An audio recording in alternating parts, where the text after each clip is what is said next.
মুখ থেকে কিভাবে খুব সহজে আপনি পিম্পলস রিমুভ করতে পারবেন সেটি দেখাবো। স্পট হেলিং ব্রাশ টুলে চলে যাব। এখন যদি আমি স্পট এখানে রিমুভ করি তাহলে দেখবেন ফেসে যে পিম্পলস গুলো ছিল সেগুলো কিন্তু রিমুভ হয়ে যাচ্ছে। এখন এটাকে আরেকটু কিন্তু ভালো কিন্তু আপনি স্মুথ করে নিতে পারেন। দেখুন আমি পুরোটা ক্লিন করে নিচ্ছি। মোটামুটি কিন্তু পিম্পলস গুলো এখান থেকে রিমুভ হয়ে গেছে। কন্ট্রোল জে বাটন প্রেস করে একটি লেয়ার করে নিব। এটার ব্লান্ডিং মোড চেঞ্জ করে দিয়ে এটাকে বিবিট লাইট করে দিব। কন্ট্রোল আই বাটন প্রেস করে দিব। ফিল্টারে যাব, আদার্স হাই পাসে ক্লিক করে দিব। এখান থেকে রেডিয়ান্সটা একটু বাড়িয়ে দিচ্ছি, দেন ওকে করে দিব। ফিল্টার ব্লার গাউসিয়ান ব্লারে ক্লিক করে দিব। এখন আমি রেডিয়ান্সটা এখান থেকে একটু কমিয়ে দিব, দেন ওকে করে দিব। অ্যাডেড লেয়ার মার্কসে ক্লিক করে কন্ট্রোল আই বাটন প্রেস করে দিব।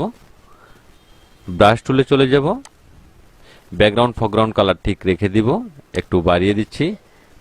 এখন যদি আমি এখানে ঘষি তাহলে দেখবেন মুখের যে পিম্পলস ছিল এবং কিছু নয়েজ ছিল সেগুলো কিন্তু রিমুভ হয়ে একদম কিন্তু ছবিটা ক্লিয়ার হয়ে যাবে। এখন দেখুন ছবিটা কতটা সুন্দর এবং ক্লিয়ার কিন্তু হয়ে গেছে এবং কি অনেকটা কিন্তু স্মুথ হয়ে গেছে।